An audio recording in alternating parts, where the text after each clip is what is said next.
Just want to put in perspective what you are getting here. This is a product that is using a new engine, so you get less features than in previous titles. The graphics are great, but this is yet another fighting game designed for YouTubers and streamers, and not actually a good video game product worth your money right now.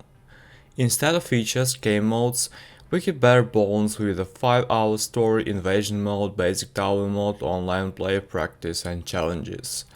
No character tutorials, just challenges for characters like in Street Fighter that get harder and more frustrating to execute. No character tutorials means, in a lot of matches you're pausing the game a lot to look at the moves list. It's baffling why they thought this was a good idea, probably because they didn't have as much time with this game as they should have. The story is ridiculous and I'll admit sometimes fun, but the unnecessary and Marvel Universe like jokes along with obvious Mortal Kombat callbacks made me roll my eyes more than once.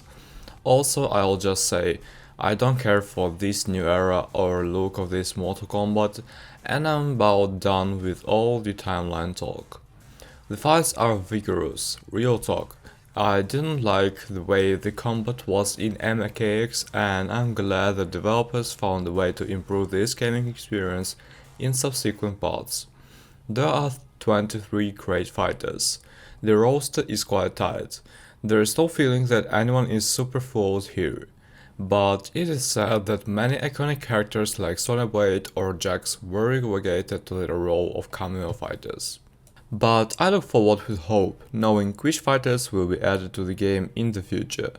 Omni-Man, Homelander, and if you believe some rumors, even Heyman and Doomguy. Then this will be a real bump. The problem with the previous parts of the game was that after completing the campaign, players entertained themselves in multiplayer, towers and hot seat battles. Now the game has an invasion mode, atypical for MK, which looks like a tabletop turn-based RPG. You will need to navigate through different realms, fight opponents and complete various tasks, improve your heroes, gain rewards and so on. And here, despite all the developers' promises to support the mode with content, it's hard to believe in its success, since all of this replayability is built on constant grinding. It seems doubtful to me to remove the crypt. Invasion is now as an unlock, because by upgrading the level of your profile and the level of your hero skill, you unlock appearances, colors, additional techniques for him, and so on. The crypt mechanics was more like natural for me in this case. Invasion made a poor man's weird hybrid of conquest mode, and the crypt accept is neither. It's just an excuse to grind the individual character battle pass to get the finishing moves and color swaps. This game loves its battle pass elements, and I bet they want to put the real battle passes that cost money in this game eventually. Don't put it past them to try it only to have to apologize for it years down the road. We remember what this year was like, and it's simply impossible to talk about the game in 2023 without mentioning its technical condition. The Last of Us here on Steam, Star Wars Jedi Knight Survivor, even the recent Starfield, Golem, Immortal of Avium and other games show us a sad tendency that games are released unfinished. It's especially dangerous to buy games with early access, because this usually means early access to bugs and a crook build of their game that will only be fixed for the full release. But there's nothing like that here.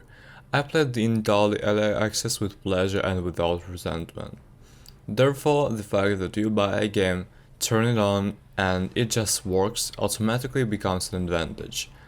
On my PC configuration, the game works just fine, with some exceptions like 30 FPS lock on X-ray attacks, which looks very strange and noticeable. This game just seems like a cash-in because Warner Brothers and NetherRealm Studios were freaking out with Uncentrally during the pandemic and needed to put something together, since it's clear nothing happened with the Marvel rumors, and then thinking Injustice 3 wouldn't be as big as a seller as MK. It feels like a step back for the series, whereas Street Fighter 6 felt like a step forward. In a time where Starfield came out a couple weeks prior, Lies of P came out on the same day, and video game season is just beginning, putting out a bare bones, cashing a product like this is not going to cut it. I know Warner Brothers and NetherRealm have no shame and have demonstrated that with the past few releases, but I wanted to put time in the previous titles. With MK1, I have put 8 hours in, and I'm done. All I see is grinding as a feature, and I got better games to play with not a lot of time. At least wait for sale, this game is not worth full price unless you are planning on taking it on EVO. One technical problem I need to mention. Story mode needs some patching up. The cutscenes transition from gameplay to cutscene does what playing the Shang Tsung in MK3 on PlayStation did. It freezes up and then after a few seconds goes into the cutscene. It genuinely felt like I was playing off a PlayStation loading disc in the 90s. This is just a fresh and a good part of the popular fighting game, just the way we love it. But if you think of those games as kind of restart, then there are not enough inventions for this. Because of this game even seems small and tiny. But I would still recommend buying it and playing it yourself if you are not a fan of the series. If you are a fan of the series, then I don't understand why you are watching this review and haven't bought this game yet.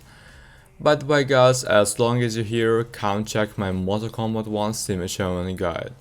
Hope you like it and this will be useful on your way to unlock 100 achievement here. See ya!